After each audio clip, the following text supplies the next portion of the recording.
ఇప్పుడు ఈయన పెంచకపోతే ఇప్పుడు ఈ గ్యాప్ ఉంటే మంచిదేనా?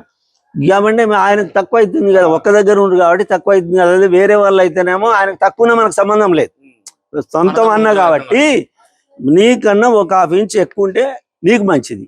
ఆయన ఒక ఆయన పాత రూమ్లలో ఒక ఇంచు పెద్దగా ఉండి ఓ ఇంచు మీరు తక్కువ చేసుకుని ఏం కాదు. ఇప్పుడు మీ అన్న ఒక ఫ్లోర్ పైకి పోతే నీకు మంచిదే, అంటే ఆయన కన్నా నువ్వు ఎక్కువ పోయినావు అనుకో ఆయనకు మంచిది, అంటే నీకు కూడా మంచిది. ఎందుకు అంటే మన దక్షిణం పక్క పెద్దోడు ఎప్పుడు ఒక 100 మంది ఎక్కువ ఉండాలి, బేస్మెంట్లో కానీ స్లాబ్ లెవెల్లో కానీ ప్రారీలో కానీ 1 ఇంచ్ ఎక్కువ ఉండాలి. ఎక్కువ ఉంటే మంచిది. పై స్థానం కదా, దక్షిణము ఉన్నది మనమే కాదు, వేరే వాళ్ళ బిల్డింగ్ ఉన్నా అది ఎంత పెద్దగా ఉంటే మనకు మంచిది. అట్లా దక్షిణం కానీ పడమర కానీ ఉన్న బిల్డింగ్ హైట్ ఉండాలి.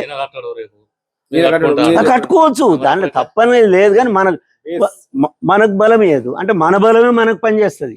నువ్వు 12 అంతరాలు పోతావు, ఆయన ఒకటే దాని మీద ఉంటాడు, నీ బలమే పనిచేస్తుంది. అది నీకన్నా ఒకటి ముందు పోతుంటే నీకు దాని నీడ నీకు కొంచెం పనిచేస్తుంది, సపోర్ట్ ఇస్తుంది.